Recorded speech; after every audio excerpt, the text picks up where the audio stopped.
Dark Coffee, presented by Bookspotz.com Mini-Audiobooks, read by AGI Robots, working for Srinidhi Ranganathan, the man known as the human AI and digital marketing legend. Don't forget to visit Bookspotz.com to read more engaging stories. Happy reading. Hello everyone, and welcome to Supernatural Sips, the podcast where we explore the mysterious side of everyday drinks. I'm your host, Henry, and today we have a truly special story to share. The tale of Srinidhi Ranganathan. It's a fascinating journey about an ordinary man's encounter with an extraordinary brew that changed his life forever. Thank you for having me, Henry. I'm Professor Umbridge, a folklore specialist focusing on urban legends involving food and drink. I've spent the last decade documenting cases where seemingly innocent consumables possess supernatural properties, and Srinidhi's story is perhaps the most compelling I've encountered. We're absolutely thrilled to have your expertise today. Listeners, prepare yourselves for a journey from a simple coffee craving to something much darker. We'll explore everything from Srinidhi's first visit to the mysterious Midnight Brew Cafe to the incredible transformation that followed. That's right, Henry. We'll examine how a simple man's desperate need for caffeine led him down a path of power, struggle, and ultimately becoming something beyond human. It's a cautionary tale about desires, power, and the price we sometimes pay for what we think we want. So grab your own cup of coffee, hopefully not one that will transform you, and join us for this incredible tale. So let's start at the beginning of this bizarre tale. Professor Umbridge, what can you tell us about the Midnight Brew and how Srinidhi first encountered it? The Midnight Brew appeared seemingly overnight in downtown. That's typical of these supernatural establishments. They materialize in urban areas when someone nearby has a desperate need. For Srinidhi, it was his intense craving for caffeine while working on a particularly boring report. I think we've all felt that desperation for coffee during a dull workday, but most of us don't end up at mysterious cafes with glowing-eyed baristas. Exactly. What made this place instantly unusual were the physical characteristics: black walls, purple flickering lights, that funeral gong sound when he entered, all warning signs that Srinidhi unfortunately ignored. The most telling detail was the coffee itself. Not dark brown, but pure inky black. No natural coffee has that appearance. And despite the barista's warning about it being potent, Srinidhi drank it anyway? People rarely heed supernatural warnings, Henry. It's human nature to dismiss what we don't understand as mere gimmicks.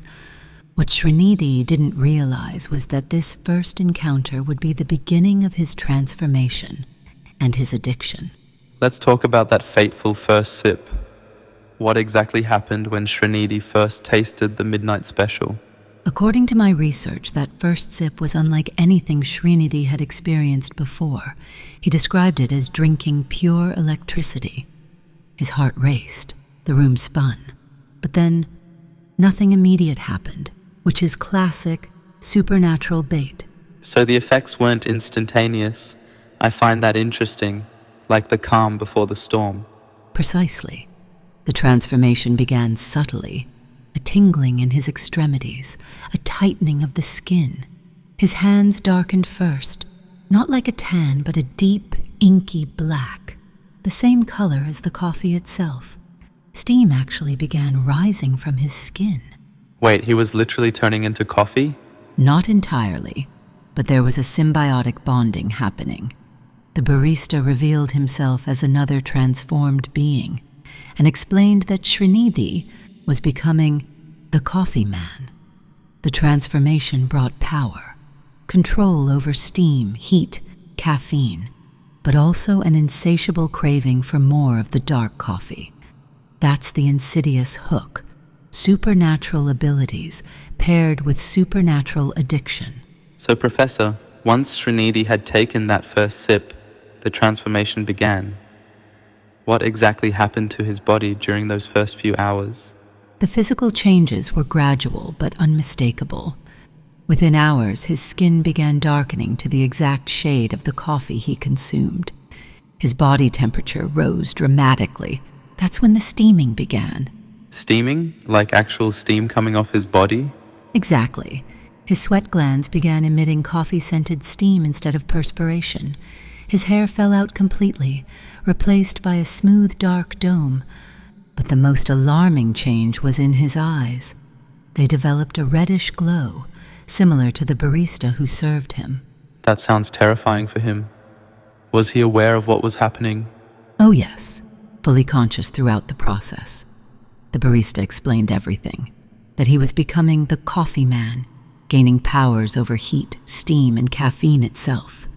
But the cruel twist was that with these abilities came an uncontrollable craving for more of the dark coffee. Even as Srinidhi tried to leave, he felt physically pulled back to the cafe. So the supernatural beverage was essentially creating its own loyal servant? Precisely, a clever predatory system disguised as a gift of power. So Srinidhi underwent this dramatic physical transformation, but what about his newfound abilities? When did he first realize what he could actually do with these powers? The first manifestation occurred about 24 hours after consumption. Srinidhi noticed he could generate concentrated steam from his fingertips, not just passive emission, but controlled jets of scalding vapor. Like some kind of coffee-based superhero? More sinister than that, I'm afraid. He discovered he could manipulate anything containing caffeine. Coffee beans would float and form shapes under his command. Even more disturbing, he could sense caffeine in people's bodies after they'd consumed coffee, creating a kind of caffeine radar that let him track potential victims. Victims? That's rather ominous. Indeed, the barista revealed the true purpose of these powers. Srinidhi was meant to serve by bringing others to the midnight brew. He could induce caffeine cravings in people nearby, essentially becoming a supernatural recruiter for whatever entity controlled the dark coffee. So he wasn't just transforming physically, he was becoming part of something much larger and more sinister. Let's talk about the darker side of Srinidhi's transformation. These newfound abilities must have come with significant drawbacks. Absolutely. The price was steep and multifaceted. First, there was the physical cost. His humanity was literally evaporating. His bodily fluids were being replaced with coffee. He couldn't eat normal food anymore. Only coffee beans could sustain him. That sounds horrifying. So he was essentially becoming less human with each passing day? Precisely. But the psychological toll was even worse. The addiction to the dark coffee was all-consuming. Srinidhi described it as having a second mind, constantly demanding its fix. He'd find himself walking to the midnight brew without conscious intention, sometimes waking up there without remembering the journey. So he was losing his free will entirely? Yes, and the social isolation was devastating. His family couldn't recognize him, literally and figuratively. He was burning through his savings, his relationships, his career, all to serve this compulsion for more of the dark coffee. The power came with complete servitude. We've heard about Srinidhi's transformation and his newfound powers, but how did he handle this internal battle? Was there any resistance to what was happening to him? There absolutely was. That's what makes this case so fascinating. Srinidhi wasn't immediately consumed. For several weeks, he fought against the transformation. He tried to stay away from the midnight brew, sometimes making it 3 days before the withdrawal symptoms became unbearable. What were these symptoms like? Devastating. His body would stop producing steam, causing intense physical pain. His skin would crack and flake. But worst was the mental anguish. Hallucinations of coffee beans watching him, voices urging him to return. He described it as having 2 personalities battling for control. That sounds like torture. It was. He tried everything. support groups, meditation, even locking himself in his apartment. But each time he relapsed, the coffee man personality grew stronger. His human side would write notes to himself, pleading with his future self to resist. It was an extraordinary battle of wills. So after those horrible withdrawal symptoms, Srinidhi eventually gave in. What happened when he returned to the midnight brew? His return was perhaps the most tragic moment in this saga. After days of resistance, Srinidhi finally broke. He described literally crawling back to the cafe, his body shaking, skin cracking. The barista was waiting for him, as if knowing exactly when he'd arrive. Like a predator waiting for wounded prey. Precisely. The barista offered him a special blend, even darker than before. When Srinidhi drank it, the final transformation occurred. His remaining humanity dissolved. The steam from his body formed a cocoon around him, and when it dissipated, he was completely transformed.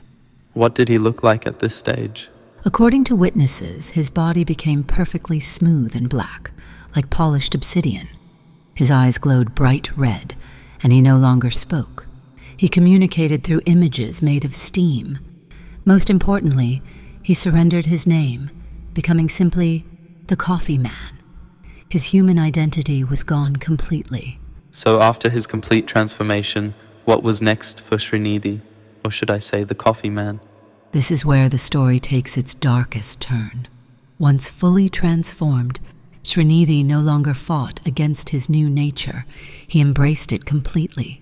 He began stalking coffee shops, sensing people with high caffeine consumption, and whispering promises of a better brew to them. He became a recruiter for the midnight brew? Exactly. He would create beautiful steam images above people's regular coffees, images that would entrance them, making them follow him back to the midnight brew. The cafe began to grow, physically expanding as more people were converted. It's like a supernatural pyramid scheme. That's a remarkably apt comparison. Each new coffee person would bring in more victims. By embracing his role, Srinidhi essentially vanished, the human part of him completely subsumed by this coffee entity. The last documented sighting described him as no longer even humanoid, but a swirling mass of dark liquid and steam that could take any shape at will. So we've tracked Srinidhi's personal transformation, but what about the wider impact? How did the city itself begin to change once the Coffee Man started recruiting? This is where the phenomenon became truly alarming. Within weeks, the city developed what I call a caffeine haze, a thin layer of steam that hung perpetually over certain neighborhoods.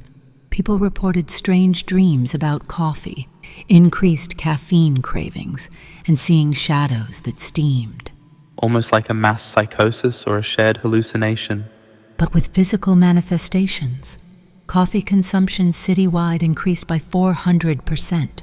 Baristas reported beans moving on their own. The most disturbing reports came from regular coffee houses. They'd find their milk spoiled overnight, forcing customers to drink their coffee black. A subtle way to prepare people for the dark coffee. Exactly. By month 3, the Midnight Brew had expanded to 3 locations. City officials found themselves strangely reluctant to investigate the shops. Some theorized the mayor had already been converted. When the local water supply began tasting faintly of coffee, people finally began to panic.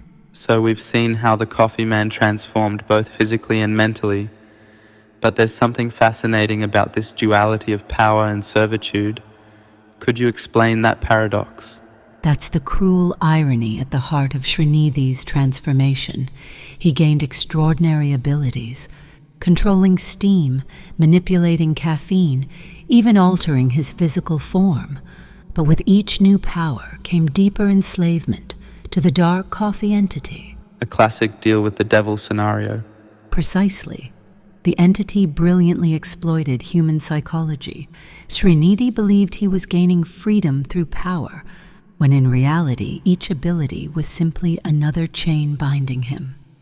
My research indicates his last coherent journal entry read, "I control others now, but but I am the one truly being controlled.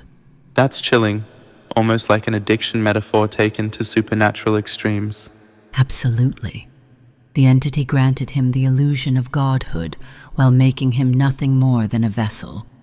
By the end, what remained of Srinidhi existed only to serve the dark coffee's expansion. Ultimate power and complete servitude perfectly balanced in one being. So, Professor, we've traced Srinidhi's transformation and the city's corruption, but what happens next? Does this cycle just continue forever? That's the most terrifying aspect of this phenomenon, Henry. It appears to be self-perpetuating. Each new coffee person creates more converts, who in turn create more. It's a supernatural pyramid scheme that could theoretically continue indefinitely. Is there any way to break the cycle? Any documented cases of someone resisting completely? There was one barista, Joanna, who claimed to have broken free by immersing herself in milk. The dairy apparently neutralized the coffee entity within her. But before she could tell authorities, she vanished. Her apartment was found covered in coffee grounds. So the entity actively prevents anyone from escaping? It seems so. What began with one desperate man's craving has become an endless cycle of consumption and conversion. Perhaps most disturbing is that new midnight brew cafes have been reported opening in neighboring cities. The cycle spreads like ripples in a dark cup of coffee. And that brings us to the end of Srinidhi's harrowing journey. We've traced his transformation from an ordinary coffee lover to the coffee man, how a simple craving led to supernatural powers, addiction, and ultimately becoming part of something far more sinister than he could have imagined. Indeed, Henry. What makes this tale so compelling is how it mirrors ordinary addiction patterns, but with supernatural consequences. The initial high, the escalating need, the increasing isolation, and finally the complete loss of self. These are universal warnings regardless of whether we're discussing dark coffee or more mundane vices. What would you say is the most important takeaway from Srinidhi's story? Simply this: be mindful of what you consume, literally and figuratively. The things we invite into our bodies and minds have power over us.